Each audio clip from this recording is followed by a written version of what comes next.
Assalamualaikum warahmatullahi wabarakatuh. Selamat siang, salam sejahtera bagi kita semua. Yang terhormat, pertama-tama Ibu Jatut Yoga Prameswari MPD, selaku dosen mengampu mata kuliah desain pembelajaran dan rekan-rekan mahasiswa R5E. Di sini kami dari kelompok 7 yang dimana beranggotakan saya sendiri, Muhammad Nizar Nabawi, Riyandika Maulana, Ayu Febriani, Nabila Safia Aprilia, Rani Safitri, Rafika Nuri, Salsabila Nur Horinia, Syauki Alaida Yahya. Izin mempresentasikan perkuliahan pada hari ini desain pembelajaran yang dimana bermateri evaluasi hasil belajar dan instrumen hasil belajar. Kepada pemateri dipersilahkan. Pengertian evaluasi dan instrumen hasil belajar. Dari asal katanya, evaluasi berasal dari kata evaluation. Kata ini diserap ke dalam pembendaharaan dalam bahasa Indonesia dengan tujuan mempertahankan kata aslinya dengan penyesuaian lafal Indonesia. Menurut Ari Kunto dan Jabar tahun 2009 halaman 1. Pengertian instrumen dalam lingkup evaluasi diartikan sebagai perangkat yang digunakan oleh guru guna menilai tingkat ketercapaian tujuan pembelajaran yang diperoleh dari hasil belajar siswa, yang meliputi 3 ranah, yakni ranah kognitif, afektif, dan psikomotorik sebagai cakupan kompetensi tiap siswa. Lalu, tujuan evaluasi dan instrumen hasil belajar. Yang pertama, ada keeping track, yakni menelusuri dan melacak proses belajar peserta didik sesuai dengan rencana pelaksanaan pembelajaran yang telah ditetapkan. Yang kedua, ada checking up, yakni mengecek ketercapaian kemampuan peserta didik dalam proses pembelajaran dan kekurangan-kekurangan peserta didik selama mengikuti proses pembelajaran. Lalu yang ketiga ada finding out, yakni mencari, menemukan, dan mendeteksi kekurangan, kesalahan, atau kelemahan peserta didik dalam proses pembelajaran. Dan yang terakhir ada summing up, yaitu menyimpulkan tingkat penguasaan peserta didik terhadap kompetensi yang telah ditetapkan. Prinsip-prinsip evaluasi hasil belajar dalam pendidikan. A. Kepastian dan kejelasan. Evaluasi akan dapat dilaksanakan apabila tujuan evaluasi tidak dirumuskan dulu secara jelas dalam definisi yang operasional. Yang B. Teknik evaluasi. Teknik evaluasi yang dipilih sesuai dengan tujuan evaluasi. Hendaklah diingat bahwa tidak ada teknik evaluasi yang cocok untuk semua keperluan dalam pendidikan. Yang C. Komprehensif. Evaluasi yang komprehensif memerlukan teknik bervariasi, yaitu teknik evaluasi tunggal yang mampu mengukur tingkat kemampuan siswa dalam belajar meskipun hanya dalam satu pertemuan jam pelajaran. Yang D. Kesadaran adanya kesalahan pengukuran. Evaluator harus menyadari keterbatasan dan kelemahan dalam teknik evaluasi yang digunakan. Lalu yang E. Evaluasi adalah alat, bukan tujuan. Evaluator menyadari sepenuhnya bahwa tiap-tiap teknik evaluasi digunakan sesuai dengan tujuan evaluasi. Materi selanjutnya yaitu macam-macam instrumen evaluasi hasil belajaran. Hasil belajar. A. Teks subjektif. Teks subjektif ini biasa disebut juga sebagai tes esai atau essay examination. Yang dimaksud dengan tes esai adalah tes yang berbentuk pertanyaan tulisan yang jawabannya merupakan karangan atau esai atau kalimat yang panjang-panjang. Tes subjektif terbagi dua macam, yaitu uraian bebas dan uraian terbatas. Yang kedua, tes objektif. Tes objektif sering juga disebut tes dikotomi atau dichotomously scored item, karena jawabannya antara benar atau salah dan skornya antara 1 atau 0. Disebut tes objektif karena penilaiannya yang objektif. Tes objektif ini ada beberapa macam. Yang pertama, tes benar salah. Yang kedua, tes pilihan ganda. Yang ketiga, tes menjodohkan. Yang keempat, tes melengkapi jawaban singkat. Selanjutnya, yang ketiga adalah tes tindakan. Adalah tes yang menuntut jawaban peserta didik dalam membentuk perilaku, tindakan, atau perbuatan di bawah pengawasan penguji yang akan mengobservasi penampilannya dan membuat keputusan kualitas hasil belajar yang dihasilkannya atau ditampilkannya. Berikut ini adalah contoh dari tes tindakan.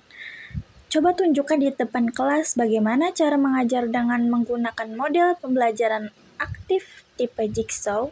Selanjutnya yang terakhir, teknik tes. Teknik atau cara dalam rangka melaksanakan kegiatan evaluasi, yang di dalamnya terdapat berbagai item atau serangkaian tugas yang harus dikerjakan atau dijawab oleh anak didik. Kemudian, pekerjaan dan jawaban itu menghasilkan nilai tentang perilaku anak didik tersebut.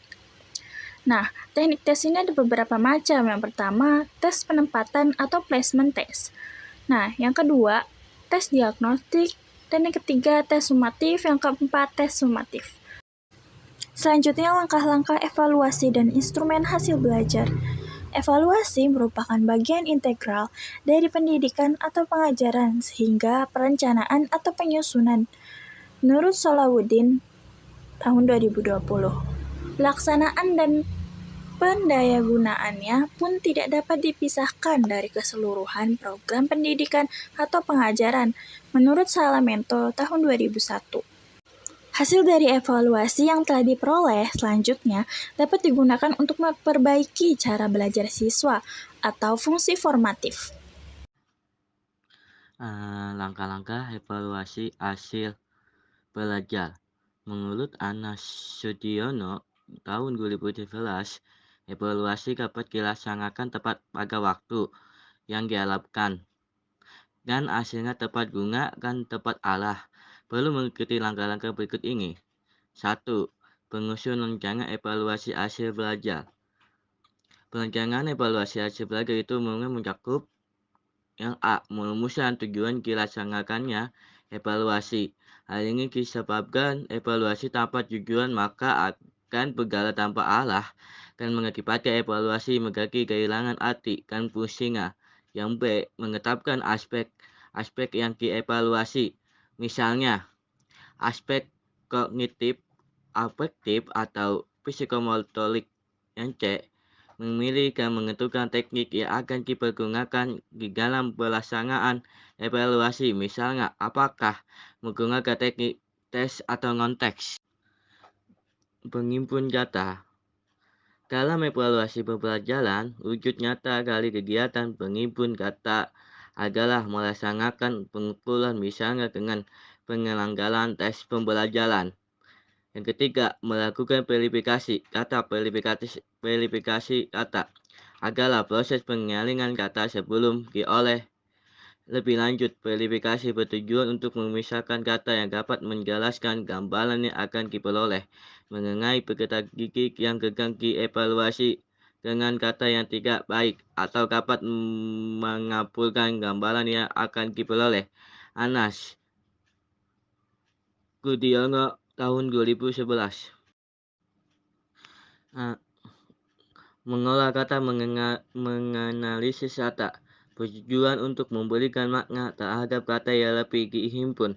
Dalam kegiatan evaluasi, mengolah dan menganalisis data dapat dilakukan dengan menggunakan teknik statistik, misalnya dengan menyusun dan mengatur data lewat tabel, grafik, atau diagram.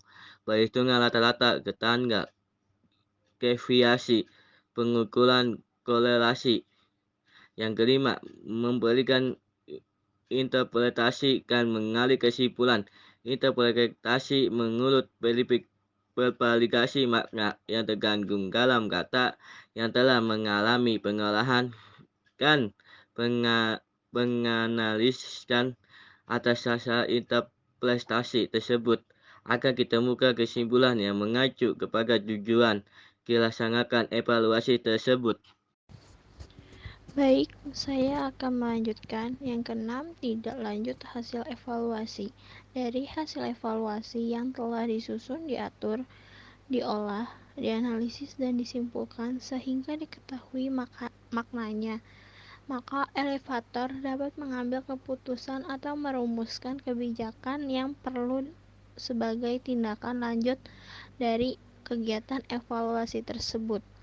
Anas Sudiono 2011.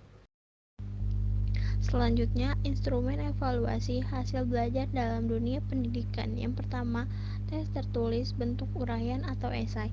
Dilihat dari penamaannya, teks bentuk uraian merupakan tes yang menentukan penerima tes mengeluarkan jawaban-jawaban berbentuk uraian, baik secara bebas maupun secara terbatas.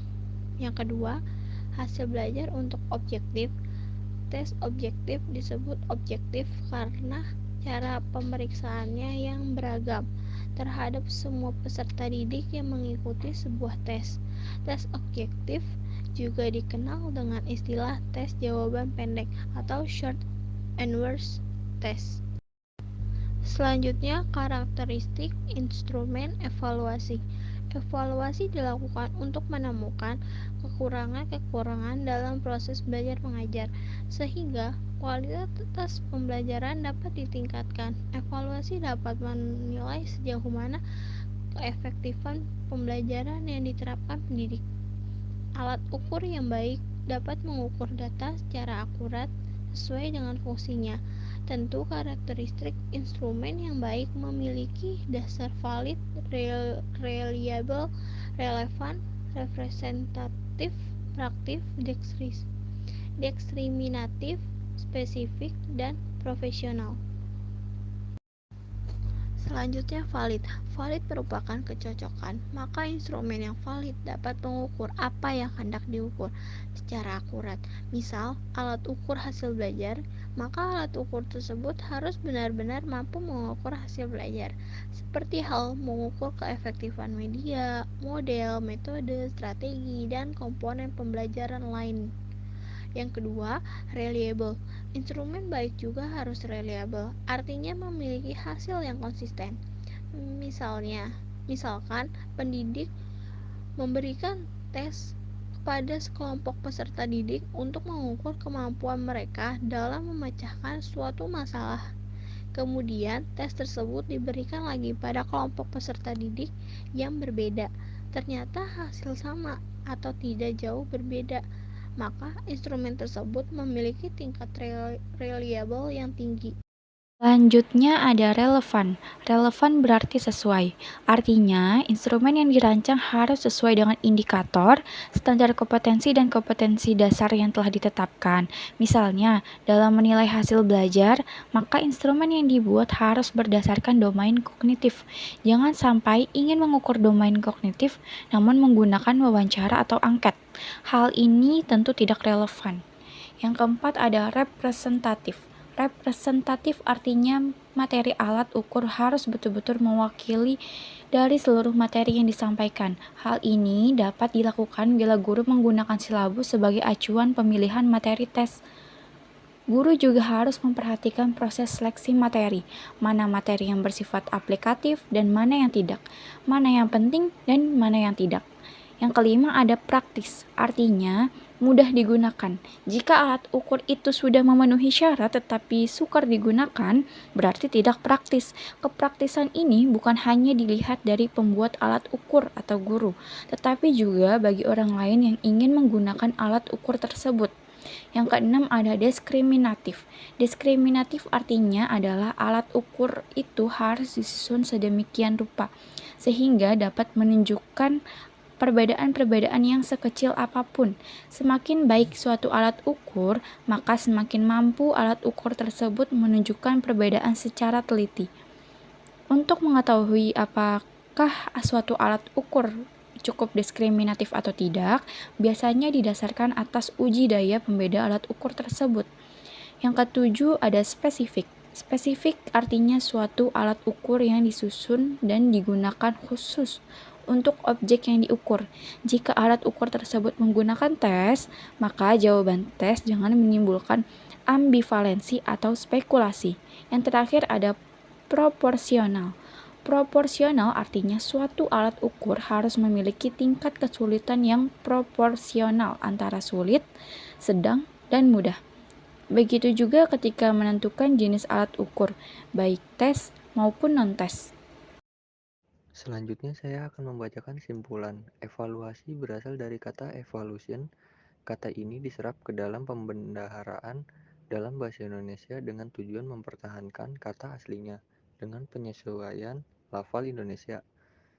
Arikunto dan Jabar 2009 halaman 1. Pengertian instrumen dalam lingkup evaluasi diartikan sebagai perangkat yang digunakan oleh guru guna menilai tingkat ketercapaian tujuan pembelajaran yang diperoleh dari hasil belajar siswa. Evaluasi pembelajaran bertujuan untuk mengetahui efisiensi dan efektivitas pembelajaran yang meliputi tujuan, metode, konsep bahan belajar, media, sumber ajar, suasana belajar, serta cara penilaian.